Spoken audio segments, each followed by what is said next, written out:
ഡൽഹി മദ്യനയ അഴിമതി കേസിൽ കെജ്രിവാൾ ഉൾപ്പെടെയുള്ള ആം ആദ്മി നേതാക്കൾ 100 കോടി രൂപ കൈപ്പറ്റി എന്ന് ഇഡി.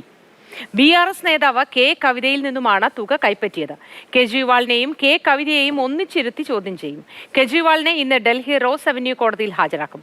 അറസ്റ്റിനെതിരായ ഹർജി സുപ്രീം കോടതിയും ഇന്ന് പരിഗണിക്കുന്നുണ്ട്. വിവരങ്ങളുമായി ബി ബാലഗോപാൽ ചേരുന്നുണ്ട്. Good morning Balagopal. ഇരുവരെയും ഒരുമിച്ചിരുത്തി ചോദ്യം ചെയ്യുകയാണ് ഇന്നത്തെ ലക്ഷ്യം എന്നറിയുന്നു. മാത്രമല്ല, കൂടുതൽ തെളിവുകൾ ഇവർക്കെതിരെ, അരവിന്ദ് കെജ്രിവാളാണ് ഇതിന്റെ മാസ്റ്റർ ബ്രെയിൻ എന്നതിനെതിരെ ഒരുപാട് തെളിവുകൾ ഇഡിയുടെ കൈവശമുണ്ട് എന്ന് കേൾക്കുന്നു. ഇന്നത്തെ ദിവസം എങ്ങനെ പോകുമായിരിക്കും?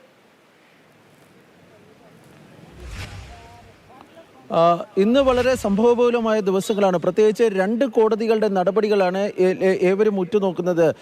ഈ അറസ്റ്റ് ചോദ്യം ചെയ്തുകൊണ്ട് അരവിന്ദ് കെജ്രിവാൾ ഇന്നലെ രാത്രി സുപ്രീം കോടതിയെ സമീപിച്ചിരുന്നു. ആ ഹർജി അടിയന്തരമായി കേൾക്കണമെന്ന് രാവിലെ 10:30 അരവിന്ദ് കെജ്രിവാളിന്റെ അഭിഭാഷകർ ഇന്ന് സുപ്രീം കോടതിയിൽ ആവശ്യപ്പെടാനാണ് സാധ്യത. മദ്യനയ കേസുമായി ബന്ധപ്പെട്ട കേസുകൾ നിലവിൽ പരിഗണിക്കുന്നത് ജസ്റ്റിസ് സഞ്ജീവ് ഖന്നയുടെ അധ്യക്ഷതയിലുള്ള ബെഞ്ചാണ്. ആ ബെഞ്ചിന് മുമ്പാകെ ഇന്ന് കവിതയുടെ, അതായത് ഈ കേസിൽ അറസ്റ്റിലായ കവിതയുടെ ഒരു ഹർജി പരിഗണനയ്ക്ക് വരുന്നുണ്ട്. പക്ഷേ അരവിന്ദ് കെജ്രിവാളിന്റെ ഹർജി അടിയന്തരമായി കേൾക്കണമെന്ന ആവശ്യം ചീഫ് ജസ്റ്റിസിന്റെ അധ്യക്ഷതയിലുള്ള ബെഞ്ചിന് മുമ്പാകെയാണ് ഉന്നയിക്കാൻ വേണ്ടി ഇപ്പോൾ തീരുമാനിച്ചിരിക്കുന്നതെന്നാണ് ലഭിക്കുന്ന വിവരം. അക്കാര്യത്തിൽ ചീഫ് ജസ്റ്റിസിന്റെ അധ്യക്ഷതയിലുള്ള ബെഞ്ച് എടുക്കുന്ന നിലപാട് അല്ലെങ്കിൽ തീരുമാനം വളരെ നിർണായകമായിരിക്കും.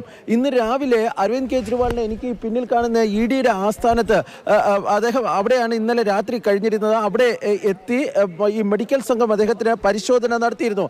ആ പരിശോധനയിൽ കാര്യമായ കുഴപ്പമൊന്നും അരവിന്ദ് കെജ്രിവാളിന്, അതായത് ആരോഗ്യപരമായ പ്രതിസന്ധികളൊന്നും ഇല്ല എന്നാണ് ഈ മെഡിക്കൽ സംഘത്തിന്റെ റിപ്പോർട്ട് എന്നാണ് ലഭിക്കുന്ന വിവരം.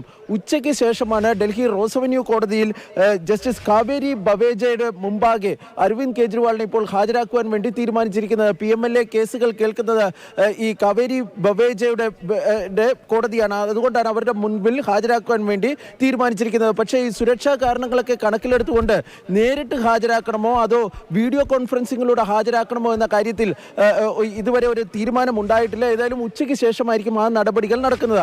അവിടെ ഈ അരവിന്ദ് കെജ്രിവാളിനെ കസ്റ്റഡിയിൽ വിട്ടുകിട്ടണമെന്നൊരു ആവശ്യം ഇഡി മുന്നോട്ട് വയ്ക്കാനാണ് സാധ്യത. കാരണം ഇത് കേസുമായി ബന്ധപ്പെട്ട് അരവിന്ദ് കെജ്രിവാളിനെതിരെ നിർണായകമായ തെളിവുകൾ ലഭിച്ചിട്ടുണ്ട് എന്ന് ഇഡി പറയുന്നു. ആ തെളിവുകൾ, അതായത് ഈ ആം ആദ്മി പാർട്ടി നേതാക്കൾ അരവിന്ദ് കെജ്രിവാൾ ഉൾപ്പെടെ 100 കോടി രൂപ BRS നേതാവ് കവിതയിൽ നിന്ന് കൈപ്പറ്റിയിട്ടുണ്ട്. അതുമായി ബന്ധപ്പെട്ട് വിശദമായ ചോദ്യം ചെയ്യൽ ആവശ്യമാണ്. കവിതയെ നിലവിൽ കസ്റ്റഡിയിലുണ്ട്. അരവിന്ദ് കെജ്രിവാളിനെയും കവിതയും ഒന്നിച്ചിരുത്തി ചോദ്യം ചെയ്യണം തുടങ്ങിയ ആവശ്യങ്ങളൊക്കെയാണ് ഇഡി കോടതിയിൽ ഉന്നയിക്കാൻ വേണ്ടി പോകുന്നത്. അതിൽ കോടതി എടുക്കുന്ന നിലപാടും വളരെ നിർണായകമായിരിക്കും. ഏതായാലും 10:30 മുതൽ ഈ കോടതിയുടെ നടപടികളിലേക്ക് നമുക്ക് കാത്തിരിക്കേണ്ടി വരും. 10:30 സുപ്രീം കോടതി, ഉച്ചയ്ക്ക് ശേഷം ഡൽഹിയിലെ റോസ് അവന്യൂ കോടതി. ഈ 2 കോടതികളിലുമാണ് ഇന്ന് ഈ കേസുമായി ബന്ധപ്പെട്ട നിർണായകമായ നീക്കങ്ങൾ നടക്കാൻ വേണ്ടി പോകുന്നത്. മോത്തി, അതുപോലെ തന്നെ ഡൽഹിയിൽ ഇന്ന് വലിയ തോതിലുള്ള പ്രതിഷേധങ്ങൾ ആം ആദ്മി പാർട്ടി നടത്തുമെന്ന് അറിയിച്ചിട്ടുണ്ട്. പാർട്ടി ആസ്ഥാനം ITOയിലെ ആസ്ഥാനത്തിലേക്ക് എത്തിച്ചേരുവാനാണ് ഈ പ്രവർത്തകർക്കും മറ്റും നിർദ്ദേശം നൽകിയിരിക്കുന്നത്. ED ഓഫീസിലേക്ക് ഒരു മാർച്ച് ഉണ്ടാകുമെന്ന് പറഞ്ഞു കേൾക്കുന്നുണ്ട്. പോലീസും വലിയ ബന്ദോബസ്തൊക്കെ ഏർപ്പെടുത്തിയിട്ടുണ്ട്. കാരണം ITO മെട്രോ ഇന്ന് വൈകിട്ട് 6 മണിവരെ പ്രവർത്തിക്കില്ല എന്ന് ഡൽഹി മെട്രോ സ്റ്റേഷൻ വൈകിട്ട് 6 മണിവരെ അടച്ചിടാൻ വേണ്ടി ഡൽഹി മെട്രോ തീരുമാനിച്ചിട്ടുണ്ട്. പ്രതിഷേധം ഏതാണ്ട് 11 മണിയോടുകൂടി ആരംഭിക്കുന്നതായിരിക്കുമെന്നും രാഹുൽ ഗാന്ധി ഇന്ന് വസതിയിൽ ബന്ധുക്കളെ സന്ദർശിച്ചു. അങ്ങനെ ശക്തമായ പിന്തുണയോടുകൂടി കോൺഗ്രസ് ഒപ്പം തന്നെ ഉണ്ടല്ലോ. അവരുടെ ഭാഗത്തുനിന്നും പ്രതിഷേധ പ്രകടനങ്ങളോ മറ്റോ ഒക്കെ ഉണ്ടോ?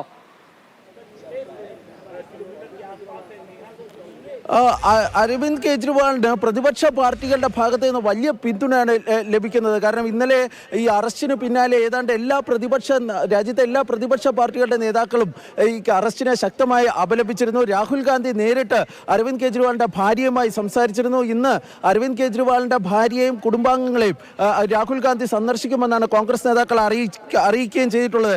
ഏറ്റവും കൗതുകകരമായ കാര്യം, ഈ മദ്യനയ കേസിൽ ഈ കെജ്രിവാളിനെതിരെ ഈ നടപടി വേണമെന്ന് ആദ്യം ആവശ്യപ്പെട്ടത് കോൺഗ്രസ് പാർട്ടിയായിരുന്നു. പണ്ട് അജയ് മാക്കൻ നടത്തിയ വാർത്താ സമ്മേളനത്തിന്റെ വീഡിയോ ക്ലിപ്പുകളൊക്കെ ഇപ്പോൾ പുറത്തു വരികയൊക്കെ ചെയ്യുന്നുണ്ട്. ഇതിനിടയിലാണ് ഈ കെജ്രിവാളിനെതിരെ രാഷ്ട്രീയ വേട്ടയാടലാണ് നടക്കുന്നതെന്ന് ഇപ്പോൾ കോൺഗ്രസ് ആരോപിക്കുകയും രാഹുൽ ഗാന്ധി അദ്ദേഹത്തിന്റെ കുടുംബാംഗങ്ങളെ സന്ദർശിക്കുകയും എല്ലാവിധ നിയമസഹായങ്ങളും രാഹുൽ ഗാന്ധി ഇപ്പോൾ ഈ കെജ്രിവാളിനും കുടുംബാംഗങ്ങൾക്കും ഈ വാഗ്ദാനം ചെയ്യുകയും ഒക്കെ ചെയ്യാൻ വേണ്ടി പോകുന്നത്. കോൺഗ്രസ് നേതാവായ അഭിഷേക് മനു സിംഗ്വിയാണ് ഇന്ന് ഈ 2 കോടതികൾ കോടതികളിലും, അതായത് സുപ്രീം കോടതിയിലും അതുപോലെ തന്നെ റോസ് അവന്യൂ കോടതിയിലും അരവിന്ദ് കെജ്രിവാളിന് വേണ്ടി ഹാജരാക്കുന്നത് എന്നതും വളരെ ശ്രദ്ധേയമായ ഒരു കാര്യമാണ്. ഏതായാലും നേരത്തെ പറഞ്ഞതുപോലെ തന്നെ കൃത്യം 1 മണിക്കൂർ കഴിയുമ്പോൾ ഇതിന്റെ നടപടിക്രമങ്ങളിലേക്ക് കോടതികൾ കടക്കുന്നതായിരിക്കും. അവിടെയാണ് ഇന്നത്തെ ഏറ്റവും സുപ്രധാനമായ നീക്കങ്ങളും നടപടികളും ഒക്കെ നടക്കാൻ വേണ്ടി പോകുന്നത്. മോത്തി.